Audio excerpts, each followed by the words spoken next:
All right, well, we're out in the shop today working on the C6 competition drift car build. We're trying to get this thing finished up, fired up, ready to go. So we've been going through it, tightening down everything, checking all the nuts and bolts, all the odds and ends that are already on there, and finishing up the last few things that need to get done before we can fire this thing up and we can start driving this thing around, test it, drift it. You know how it goes. So we're real close.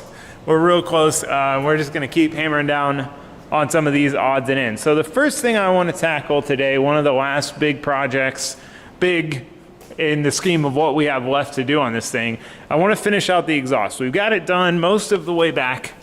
You can see it up there. We've got it mounted. We're most of the way there, but we still need to get it back to somewhere at least behind the axle, probably somewhere right around here. We want to keep it as short as possible, so if we stuff the back of this thing in, we're not sending shock waves all the way up through and tearing up stuff further upstream, but we need to get it back far enough to where we're not heat soaking these things back here. So we've got the axles in, we got our axles installed, these beefy units, we got our diff squared up, we got that all sorted out, everything is in place, tightened down as it should be, as it will be. So now we just need to start building our exhaust, get from A to B. So I'm pretty excited about this. The first 3/4 of the exhaust came out great, really happy with that. So now we just need to carry it through the finish line, get it done, move on to the next thing. So let's lift this thing up, get to work.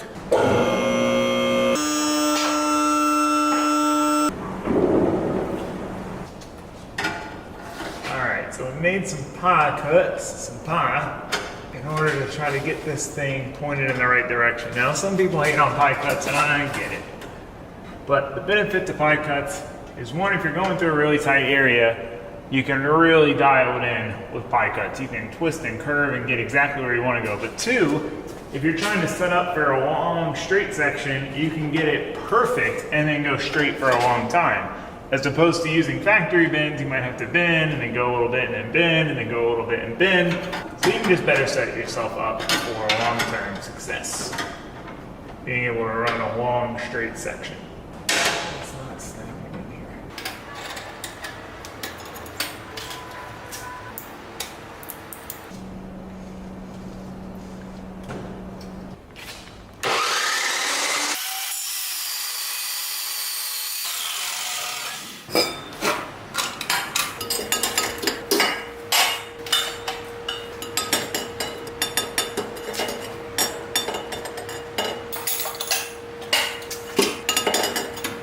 All right, well, I'm starting from scratch with the pie cut. Sometimes when you're taping them up and you get committed to the first couple angles, you'll fight that last one to try to get it where you want it to go, and you really need to start from scratch. But we're gonna pivot. I'm gonna take a break from this because my swirl pot came in, and I'd really like to get this welded up so when Josue's back, he can start making the lines. So let's do some aluminum welding. Something fun, something simple.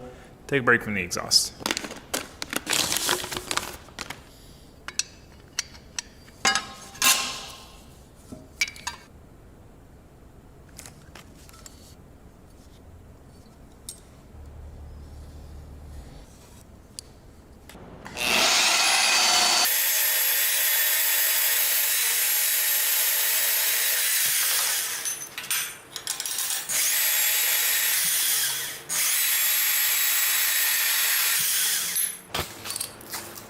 So now that we had all of our parts and pieces cut, it was time to tack and weld everything together. I underestimated how thin this tubing was on my first tack and blew a hole right in it, which I don't normally do, but it is pretty thick to thin. These bungs have a lot of mass to them, and this tubing is really thin. So not a problem once we accounted for it, once we knew how thin it was and where we needed to really direct the heat. It was a piece of cake, no problem. Pretty simple job to just cut these tubes off, weld these AN bungs on. So I got my little brackets roughed out, but I need to figure out how I want to orient this thing in the car before I weld the bracket on, because however the bracket is welded on is what direction this thing's going to go when we mount it to the firewall. So debated a few times. It's tough. It really comes down to how do we want to do the line routing. You know, do we want wanted to have a longer, more convoluted route, but then another aligns at a better angle. It's all compromises, like it is with anything building this kind of car. So we figure out how we want it, we get it marked,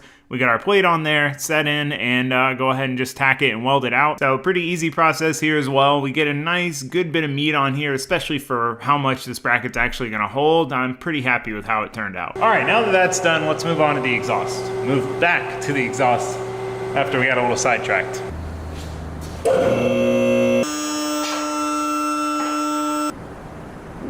So as I mentioned before, with pie cuts, sometimes you can kind of chase your tail. Once you get the first two set and you start working on the third and the fourth one, sometimes those first two aren't at the right angle and you're trying to compensate for that with the last two. And that's the tricky thing about working with pie cuts, is you really need to work with all of them at the same time and be able to rotate each one individually to really see all your options and see where you want to get things and get everything dialed in. So we're tinkering with this with the pie cuts again. We're taping them up. We're eyeballing, taping, checking, eyeballing, taping, checking. But this is a really, really tight gap that this has to go through, so it's not quite panning out.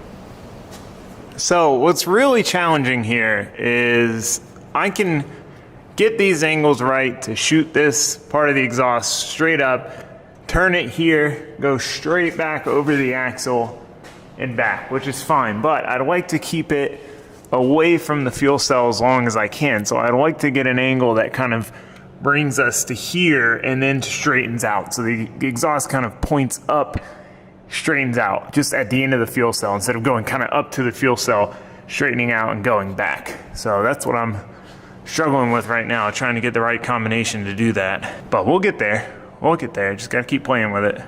So I switched up my tactics a little bit here. Instead of just trying to work front to back, I went ahead and zip tied the straight piece roughly where I wanted it, roughly at the angle and location that I wanted it, and then we were going to try to build from what we already had to it. Now this has its own challenges as well, but it was the best way to at least get me in the ballpark with the bends and the twists and the curves, as opposed to kind of eyeballing it, eyeballing, testing. So after playing with it, with the pie cuts, I realized, you know what, let's break out the 45, see if we can integrate these, and with the combination of the two, get where we need to go. And after some moving and jiggling, it looks like it's gonna work. All right, I think we got it.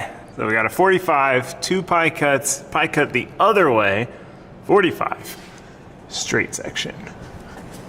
It's not perfect, it's just touching over here, and it's just touching over here. But I think that that's about as good as it's gonna get.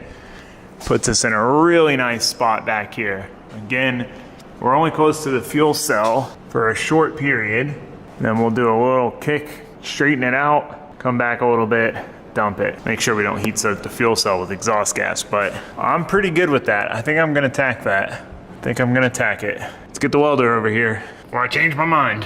So I started tacking this thing up. It is really important with stuff like this to tack it in the car. If you see how tight the gaps are in all these different places, you know, an 1/8 inch of movement could equate to this thing not fitting at all anymore. So it's a little more difficult. It's a little bit tricky to tack things in the car, but I always like to do it if at all possible. Now that we're working on the lift again, makes it pretty easy. Now the thing with tacking in the car is you're really only tacking one side of it. You're tacking the bottom side. So I tried to get as many tacks as I could before I take it out. Take it out as carefully as possible. It's always nerve-wracking because you're hoping you don't bump it and smash it and move things around, but you also have never taken it out as it is because you just tacked it together for the first time in the car. So once we get it over to the bench, I go ahead and tack up the top side just so we've got good thorough tacks all the way around. It doesn't want to pull one direction or the other. We want this thing to be tight and right before we start putting heat to it and welding it out. So with all that done, it's time to weld it. So normally I weld the V-bands last. I weld everything else and then I weld the V-bands. V-bands are tricky, and it's really important to keep them cool and not warp them. If you warp them, they're not going to seal. So I always clamp the other side of the V-band to try to keep it cool, and then weld the other side so it acts as a big heat sink. Chrissy pops in and scares me. It happens every time I'm welding and somebody comes in. But we get back to it and just continue welding this thing out. Now, luckily, it was welding really nice, and different exhaust, some of them, you know, you have this really crazy shape, and it is really hard to get to half of the welds, but this thing worked out really well to where all of the welds were pretty easy to get to, and we could go a pretty long way before we had to reposition, which saves you a lot of time. So I always try to go as far as I can. Now, it would be better aesthetically to stop shorter and make sure I'm in a good position for each inch of that weld, but for me, building something like this, you know, I'm just trying to get it done, hammer it out, and make it look nice. So we're going as far as we can. Luckily, I think we get the whole thing welded in like 3 repositions, which is pretty impressive for a big 4-inch section of exhaust. So I'm pretty happy with it. Again, welded out nice. Was a pretty fun, satisfying one to weld. I gotta be honest. All right, here's the end result. Pretty happy with that overall. Welded out really nice. This material welds really well. It is a little on the thick side, but it's a nice high quality material. It's a little heavy, but it should be very, very durable, and it welds. It's really, really nice, enjoyable to weld. Maybe one day if we're feeling froggy, we'll replace the exhaust, rebuild it with titanium to shave some weight, but I don't know that we'll ever need to do that. But now the big question is, does it still fit, and how does it fit? So let's get this thing tossed back up in there so we can see and start working on the last bit here.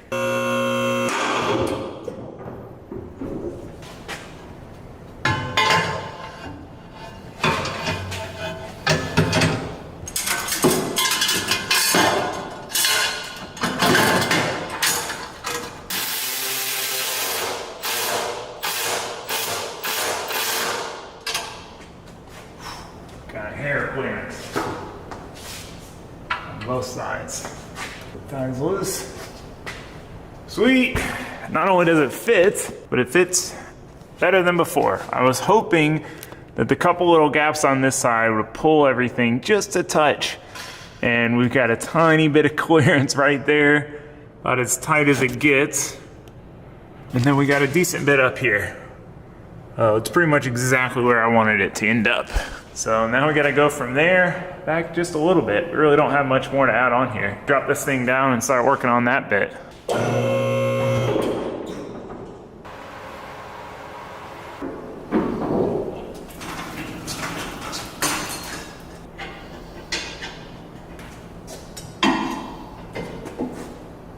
Before we cut it though, we need to figure out how much length we need for our turn down. 2 more. That's too much. Well, I'd say that's too much. Let's see what 1 more. I like that. I think that's about right. Oh, 4.5. So this last little bit is pretty easy, pretty straightforward, about as easy as it gets working with pie cuts and fitting things up. We need to cut our straight section to length. We've got the angle where we want it, so now we go ahead and tape the pie cut to the straight and the straight to the pie cuts that we already had taped up. So we only got to tape 2 things together. We got them mocked up, we got them taped where we want them, pulled everything out, tacked it together, and we're going to weld this section out before we weld it to the rest of the exhaust. So instead of having to twist and turn and position the whole, 4-foot long section of exhaust, we can just twist and turn this, which makes it a piece of cake, easier to weld, easier to position, easier to deal with, and then we'll just final weld this to the exhaust, because all of this fitting up is good. We know where that is. The real critical point, the real critical juncture is where this mates up to the rest of the exhaust. So we get it all welded out. Came out pretty nice and clean and pretty average, exactly what you want. You can see the benefits of back purging. Looks like nothing happened on the inside. Whereas if I hadn't done this, you would see a bunch of stalagmites on the inside. So you can see just from that tack right there. Imagine that bigger and all the way around. Definitely took me a minute to get on the back purge train, but now that I'm on it, ain't no getting off. Can't bring myself to weld anything stainless without back purging. Once this cools down, test it back in, mark it, pull it out, weld it, put it back in. Then we'll be done with the exhaust, and we'll just need to make a mount for the back section. Enough jibber jabber, back to waiting. For me, back to work for you. Because you'll see the work next. Yeah, okay. So we've got our back piece marked with the rest of the exhaust, so we know where we want to tack it on out of the car. So we go ahead and pull what we have done already out, get it clamped to the table, get the back piece taped to it just to hold it in place while we tack it, get a few tacks on it so that way we can lay it flat on the bench and weld around it much more easily than trying to do it standing up with it sitting upright. Just makes it a lot easier. So get it clamped in, and this is what I was talking about earlier. If we had to do all of these welds with the rest of this exhaust, it just gets a lot trickier to clamp it and hold it and keep the argon back purge line from popping out. It can be a bit of a nuisance. So with that back piece welded on, now it's time to see if it all goes in, right? Because we didn't tack this in the car, so we pulled it out without that end piece. Now we're putting it in with the end piece. And then we also need to get this exactly where we want it, because next is building the mount. All right, well, aside from adding a mount on the end, we have a finished exhaust. Pretty freaking pumped on that. That went together really quickly. I'll give you a look at it from front to back. It's always super satisfying when it's on the lift. So out of the turbo, over the rack, next to the engine, around the engine mount, V-band down through this little tiny, well, not tiny gap, but tiny with 4-inch. Got very little room on both sides. Straightens up by the trans. Slip joint tucks up tight to the trans and drive shaft, but with room. Mount, pie cuts things. A little bit of clearance there, a little bit of clearance on the fuel tank mount, and out the back. Man, I love fab work. I love it so much. It's so rewarding. So yeah, I'm gonna drop this thing down. We're gonna start working on the mount, which should take us, 30 minutes, an hour. We just gotta bend a piece of stainless, get it bolted in, put a rib knot, weld it to the exhaust. Easy peasy.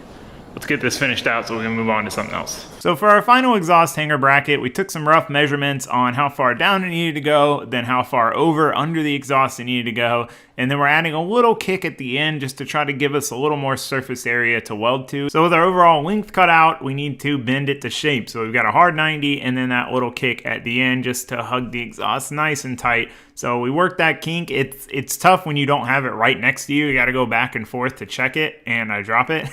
But we got it roughly where we needed it. We checked it. It's all good. So now we need to drill our mounting hole, get it cleaned up. Then we have to pull the exhaust back out after we've marked our hole to then drill our hole to add our rib nut to put everything back together to then tack the bracket to the exhaust. So, oh, fab stuff, man. It's a lot of in and out and back and forth. So we get our rib nut in, we've got our mounting hole, now we need to lift it back up. Put the back half of the exhaust back in, get it exactly where we want it, because it's going to be even more fixed once we put this bracket on, because the clamp with the V-band, we have some adjustment. So we need to make sure we are 100% confident in its location before we tack it. So we're happy with it. We're good with it, right? It's time to tack it. So we tack it in the car, another one of those critical pieces.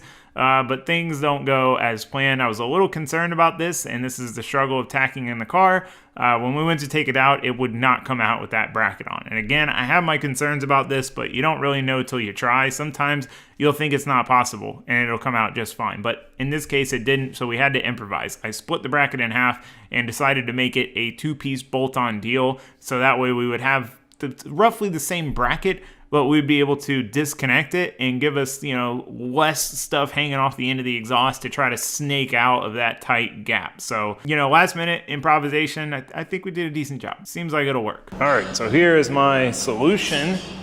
I still don't know if this is gonna be able to come out, once it's welded the exhaust, but got a stud. Well, it's kind of stuck. This will be bolted into the chassis. This will be welded on the exhaust. Slide it on, bolt it on. Gives us a little bit of adjustment too, so let's try that. So with the bracket done, or redone, I should say, we put everything back in like we did the first time, got the exhaust right where we wanted it, got the bracket where we wanted it, where it was supporting it, tacked everything together, pulled it back out, and then we could finally weld this thing out and be done with this. All right, well, this was a mission failed successfully. So the stud's a tiny bit too long for the bracket to come out.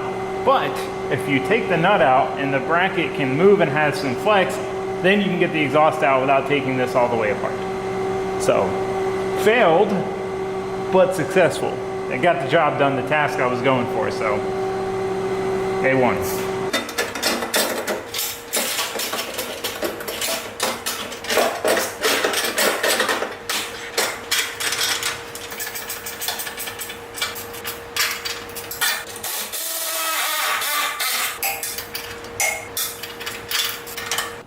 well, that's it. Exhaust is officialized. Pretty pumped on that. That whole mission failed successfully thing. It honestly works out better like that because you don't have to keep track of two pieces. It just allows you to kind of flop this one over and snake it out. Some people might say, oh, why did you solid mount it? It's gonna crack, yada, yada. Well, here's the thing. I would agree on a street car. And if this was built differently, soft mount. But here's the thing. When you solid mount one part of a system, you need to solid mount the rest of the system, because if not, then the solid part's gonna take up all of that strain. So imagine for a second that we had all of this part of the exhaust all the way out on rubber hangers. That would mean it could bounce around, it can move around. Well, this is all rigid. The turbo's mounted rigidly. The hot side is mostly rigid. There's a little bit of slip with that double slip joint, but it's all pretty solid. So what would happen is this whole portion of the exhaust would move up and down and put all the load on this, which in theory can't move, is solid. So essentially the mount for the turbo on the hot side would take all the load of the exhaust. The soft mounts would essentially do nothing because they would try to give, but this would not be able to give, and then all that load transfers. So just something to keep in mind. If you hard mount any part of a system, you need to hard mount the rest of it. Now, you could hard mount your diff and not your engine and trans, but if you hard mount your engine, you want to hard mount your trans, because if your trans mount's soft and your engine mounts are solid, then the engine can't flex, but your trans mount can. So essentially all that slack the trans mount is allowing is just gonna go into the engine mounts, and they're gonna take up all that load because they can't allow any slack, they can't move. So, you know, just something to note, something to note. That was a lot of jibber jabber. Let's go check in on Josue. He's working on more speed holes, poor soul. And then not only that, but since we don't have the bench in here, we don't have the vise in here. Since we don't have the vise in here, he's got to do it in the garage, which doesn't have AC right now. When you get used to 73 degrees in there, 90 something is not fun. How goes it over here? This guy only got 2 holes done? I got 3. Jesus. The whole saw's gotta cool down. Said I need a break. So these are our battery mounts. He is working on some speed holes just to lighten them up. These are heavier than I wanted them to be. I normally would have built them out of aluminum, but I didn't have any aluminum flat bar, so I ended up doing it like this. So we're gonna drill some holes in them, lighten them up a little bit, throw a coat of paint on them, then we need to glue some rubber on the inside. Then we can permanently affix our batteries. We're at that stage, talked about it a few times, but we're kind of permanently affixing everything now. So I'm gonna get back to the air conditioned shop, let Josue get back to drilling. See you later. And I'm gonna get back to work myself. So all jokes aside, I didn't want Josue to have to work away in the heat, especially not drilling a bunch of holes if he didn't have to. So I went in the container, I dug out this mount that I've had for a while. So this is a vise mount for my weld table. Now, I haven't set it up yet because I didn't really have room for it, but now we should have room for it for now and soon. So I wanted to go ahead and get it fitted up. We can bring the vise in here, and then we can do projects like that in here and not in the heat. So pretty simple process. It's a tab and slot setup, so it goes together kind of like a puzzle piece, and you just weld out the little slots. I mean, about as easy as it gets. Like if you can remotely MIG weld, you can throw one of these together. So once it's there, we just tighten it to the table, tighten the vise to it, and now Josue has a vise to work on. So one little project I wanted to tackle in the meantime before we dove into anything too big was getting our intercooler pipe back on. So we have the intake fully affixed now. It's done, it's not coming back off, so now we can finalize this pipe and finalize the intercooler position. We got a little play in the mounts, so we want to get all the flanges lined up, get all that tightened down, and then finalize the mounting hardware. All right, I got my intake pipe fully back on, fully aligned, everything fits really good. Really happy with that. We did get the swirl pot finished up, so it is installed, it's mounted, it's got lines, real satisfying. Nice short lines, that routing worked out really well. We decided to tuck this one inside the down bar, just kind of to match this one, and then also we're trying to minimize stuff being past the frame and body here because the tire is right here, so trying to keep stuff out of the danger zone. But that looks really good. I'm real pleased on how that turned out. Now he's working on some templates for the rear firewall, so that's the last thing we need to seal this up is some carbon fiber templates to cover up these giant holes that we had to cut to get it in and out. Once that's done, we can rivet those in, panel bond them on, firewall will be sealed. So that's what he's working on. Put your time into the template and you won't have to put anywhere near as much time into whatever the finished piece is. So that's what he's doing now. We got the holes drilled in our first battery mount. We bailed on these last 4 holes because it was just taking way too long. So I'm gonna go ahead and put some rubber on the inside of this, get it mounted back in the car with the battery, because what I wanna work on next is, after this, which I have to do this first so we have power, I wanna get our bass tune loaded into the Holly. So Matt Happel sent me a bass tune. We have nothing in there right now. It has no, it's an empty shell of nothingness in the software. So we need to get a bass tune loaded in that's, you know, essentially configured for this, so we can start configuring all our inputs from our sensors, all our outputs to our things, and get all that set up and squared away, so that once we get these oil lines crimped, we're ready to fire it up. So that being said, I'm gonna quit jibber jabbering. I'm gonna get back to it. Let's get this thing finished up, reinstalled. So I went ahead and started super gluing the rubber into the mount just to roughly hold it in place so it's not falling out every time we're trying to take this thing in and out. And the rubber's just there to protect the battery so it doesn't chafe against the metal housing and eventually wear through the plastic of the battery. So with that done, Josue had also finished up his cardboard templates for the carbon fiber pieces that we need to cover up these holes in the firewall. So he was getting those cut out and fit to shape. Now that my super glue was dry, I wanted to go ahead and put the battery back in as I was planning. However, one thing I wanted to knock out first was shortening up these battery cables. I made them a little bit too long in the first place. I always err on the side of too long with wires, with hoses, with everything, and these were indeed too long. So we shortened them up some just so they'd fit a little better, and then went to toss the battery back in with the new and improved speed hold and rubber lined bracket assembly. Get the battery in there, tighten down, get our new and improved cables, shorter cables, better routing, in there and tighten down. And it all worked out pretty well. Battery went back in, fit nice as we hoped, and the battery cable routing was much better than last time, where it was really close, the ground cable to the positive cable stud. So happy we took the extra time to do that, and got better fitting terminals on the end for the battery. So we still need to hook the starter power wire up, but that's done enough for me to move on to the next thing, which is setting up our parameters, getting our bass tune loaded in, getting our inputs and outputs programmed. Now, as I started to do this, I realized I would be better off pinning these into 2 different connectors, just because we'd have more room for expansion in the future than we did with the one connector where we were pretty much maxing it out. So I went ahead, depinned that one, repinned it into these other 2 connectors, split them up, got them all hooked up, and then started programming my inputs and my outputs. So my inputs from my sensors and my outputs to turn things on. We even got in there and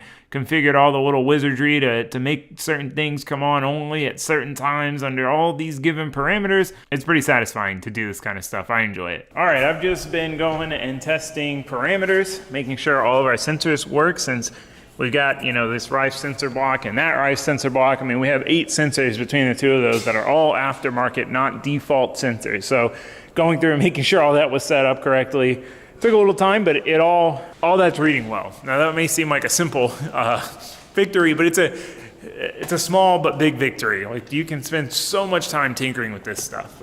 Same with the outputs.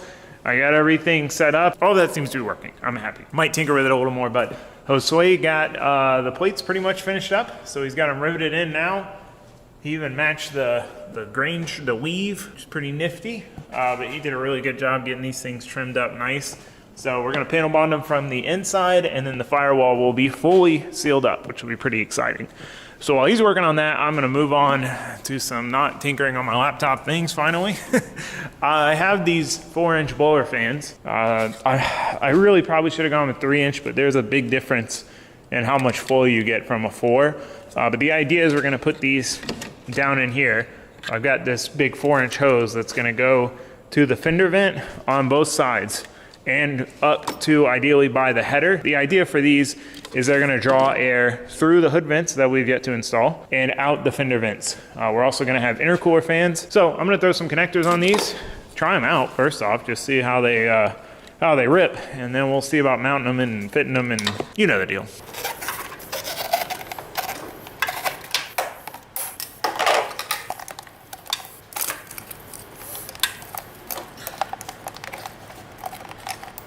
All right, I got my blower fans mocked up in here. I kind of tore this one up trying to squeak it back there, but I know it'll work. Proof of concept, it'll work. I think the best way to do it would be to pull the dry sump tank off a little bit, get it through, there's just a tight gap. and then put the dry sump tank back on. But we've got to take it back out to put these cover plates back here anyway. So it's not permanently fixed. I've got this thing just roughly in here. It'll go something like that. But got the other one roughly mocked up in here, same concept. We'll get it finalized when we're test fitting the fenders, make sure we have room. But yeah, I'm pretty pumped on how much air these pull. Check this out. So I used the oil fan button pad. I had to decide out of all these, and since I already used fan, I couldn't use rad fan for the rad fans and then just fan for these, so I used oil fan. Maybe I'll change it later, we'll see. But check it out. Thing moves some air, man. You can feel it sucking like it wants to suck my hand in. So that'll be great to keep air flowing over the headers and the exhaust. Ideally keep the engine bay decently cool. That one doesn't work that great because it's all smushed. But yeah, I'm pretty pumped on that. Those things move some air. That's solid. So we just got to get the ducting just right, get them mounted up, make sure they're kind of pointing, exiting the fenders, and the more airflow we can get, the better. So also, Josue got the cover plates finished up, got them all panel bonded in. Really happy with how those turned out. Nice, tight fit. Obviously, cover plate's always gonna be noticeable, but going with carbon, the black rivets, the panel bond, they blend in better than I could have hoped, honestly. And just having the whole firewall situation done, that thing is fully sealed up, cover plates on, panel bonded, mounted, that's a big thing to have out of the way. It's just kind of been hanging over our heads for a long time, knowing that it had to come back out and get trimmed and all that stuff. So we finally have a sealed rear firewall. So that being said, I've been bouncing around, I've been dragging this on. We got a lot of stuff going on, trying to find a car for Chrissy, and we, in a day or two, got to get ready to tear the shop down, and things are just all over the place. So I'm just gonna go ahead and end it here. But that being said, I hope to see you guys next time. But for now, that's a wrap. So thanks for watching, thanks for subscribing, goodbye.